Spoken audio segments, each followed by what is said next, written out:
Quadrilaterals, four-sided shapes. The term quadrilateral is used for any shape that has four straight sides. Now the word quadrilateral is derived from the Latin words quadri, meaning four, and latus, meaning sides. So literally four sides.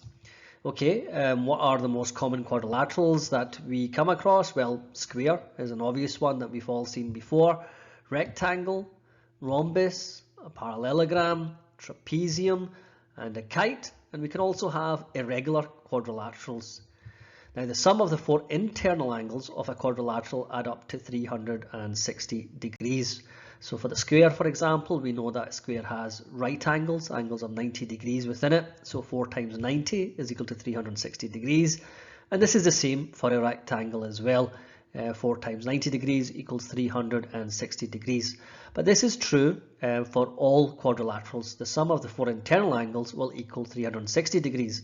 So if we look at our irregular quadrilateral on the right hand side and we put in angles A, B, C and D, this means A plus B plus C plus D will equal 360 degrees.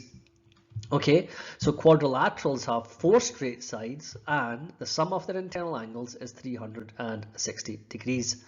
Let's take a look in more detail at the most common types of quadrilateral. Okay, let's take a look at squares and rectangles, probably the most common quadrilaterals that we have. So we have a square as shown in the dark blue on the left hand side of the screen, and a rectangle as shown in light green on the right hand side of the screen. So let's start with the square. What information do we know about squares? Well, a square has four equal sides. All four sides are equal, so let's show that on our diagram. Next, we know that the opposite sides are parallel. So the right hand side is parallel to the left hand side and the top side is parallel to the bottom side. We also know that the four internal angles of a square are all right angles. So let's draw that on our diagram too. And then we know that the diagonals of a square bisect each other at 90 degrees. So the diagonals cut each other in half, but the angles formed where they cut each other in half are also 90 degrees. So for a square, all four sides are equal, opposite sides are parallel, it has four right angles as internal angles, and the diagonals bisect at 90 degrees. Okay, well let's take a look at our rectangle. Now the information for the rectangle will be very similar to that of a square with a couple of key differences. So for a rectangle, opposite sides are equal. So the top and the bottom side are equal in length, and the left and the right side are also equal in length. So a square had four equal sides, a rectangle has two pairs of equal sides. In a rectangle, the opposite sides are also parallel.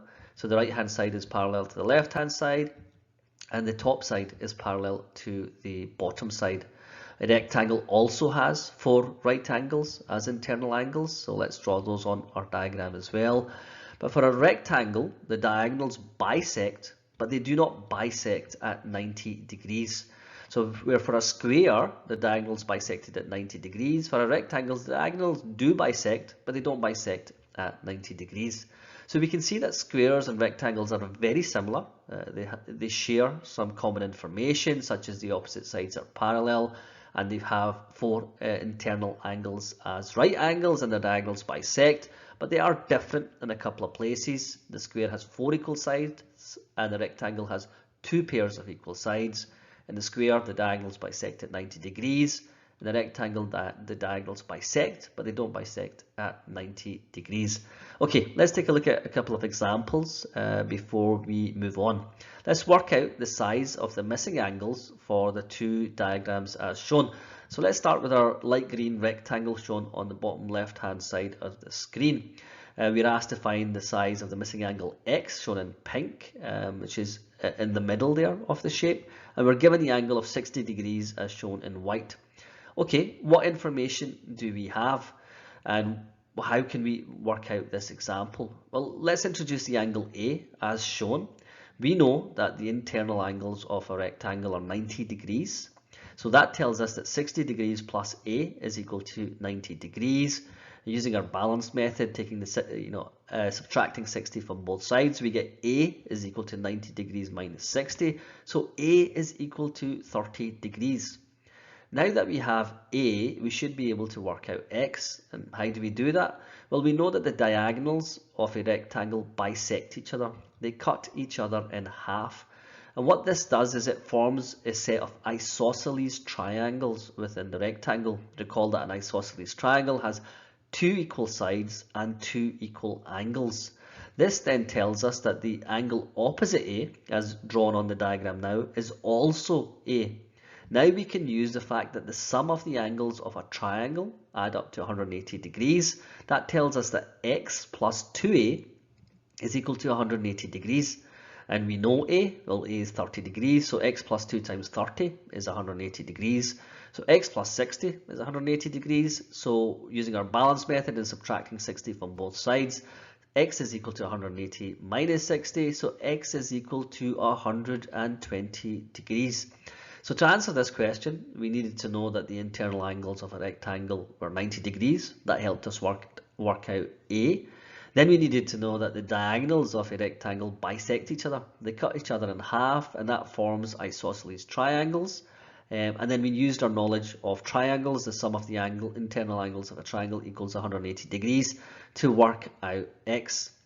Okay, in our next example, we have a quadrilateral, an irregular quadrilateral, as shown. Irregular quadrilaterals have sides of unequal lengths, and all the angles are different sizes as well. We have three sizes given for the internal angles: 100, 110, and 60, and we're asked to find the size of angle X.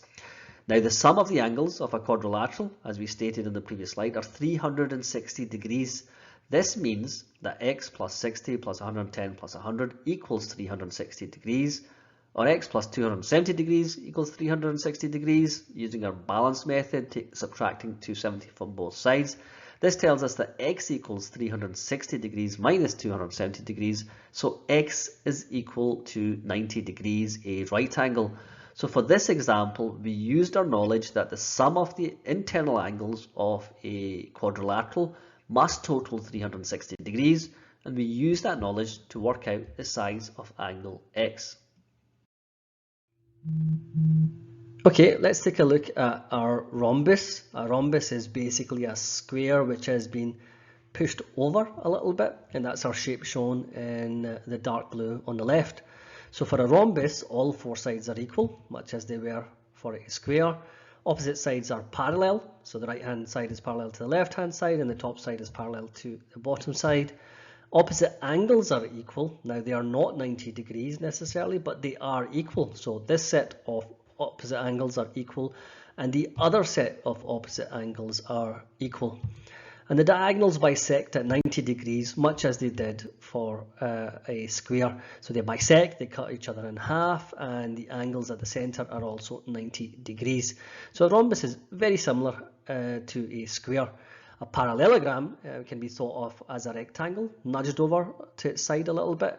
So it will be very similar to a rectangle. So opposite sides are equal. So again, top and bottom sides are equal, left and right sides are equal. Opposite sides are parallel. The right side is parallel to the left side and the top side is parallel to the bottom side.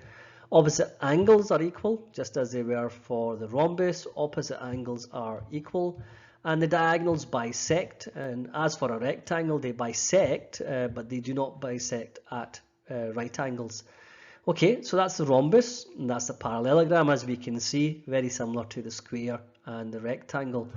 Okay, let's look at a couple of examples, work out the size of the missing angles. Our first example is a rhombus and we have an angle of 80 degrees in the bottom left hand corner, and we want to find the size of the other three angles for the rhombus. Okay, so for a rhombus, opposite angles are equal. So the opposite angle to the bottom left, the top right, will also be 80 degrees as shown in green. Now, if we have these two as 80 degrees and we know that the other two opposite angles are equal, then from the sum of the angles of a quadrilateral having to equal 360 degrees, we know 2 times x plus 80 must equal 360. So 2 times x must be 360 minus 160. So 2 times x is 200, so x must be 100 degrees. Because the opposite angles are equal, we can use the sum of the angles of a quadrilateral to work out the size of angle x. Okay, in our next example, we have a parallelogram shown in green. We can see the parallel sides, top and bottom. The diagonals are shown, and we want to work out the size of angle X and the size of angle Z, and we've been given the size of one angle, 40 degrees. Now, if you recall the topic on angles itself, we learned about alternate angles. Or Z angles. We can see that the 40 degrees is an alternate angle to X, so X must be 40 degrees. Okay, now that we have X, how do we find Z? Well, as we covered on the last slide, the diagonals of a rectangle bisect. That means all of these sides are of equal length, and that means we have an isosceles triangle for which X and Z are internal angles. So the other angle in that triangle must also be the same as X, so it must be 40 degrees. Then the sum of angles in a triangle is 180 degrees, so Z will be equal to the sum of the angles, 180, minus X, which is 40, and minus 40. So Z will be equal to 180 minus 80, so Z equals 100 degrees. So in this example, we used both alternate angles, Z angles, and the isosceles triangle rules, and the sum of angles in a triangle equal 180 degrees to solve the problem. Our final two quadrilaterals are a kite and a trapezium. So let's have a look at our kite, which is shown here in blue on the left hand side. So for a kite, adjacent sides are equal. So the two sides adjacent to each other on the right hand side, they will be equal in length. And the two sides adjacent to each other on the left hand side will also be equal in length. A kite does not have any parallel sides. It does have one pair of opposite angles which are equal, which are shown on the diagram. And one diagonal bisects the other diagonal at 90 degrees. So only one of the diagonals is bisected in half, and that is at 90 degrees. That's our kite. For the trapezium, there's only one criteria for a quadrilateral to be a trapezium, and that is that it has one pair of parallel sides, and that's the parallel sides as shown. Okay, so that's our kite and that's our trapezium. Let's do another couple of examples to finish this topic on. In our first example, we have a kite, and we can see the diagonals of the kite shown, and we have two angles as shown, one of 50 degrees and one of 55 degrees. We want to work out the size of all of the missing angles for this kite. Okay, now the adjacent sides are equal, so this means we have an isosceles triangle at the top and an isosceles triangle at the bottom of the kite. And if we have an isosceles triangle, that means the opposite angles are equal. So 50 degrees in green is opposite the 50 degrees in white, and the 55 degrees in green is opposite the 55 degrees in white.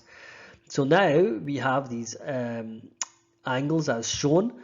We also know that one diagonal bisects the other at 90 degrees. So we have in effect four right-angled triangles within the kite.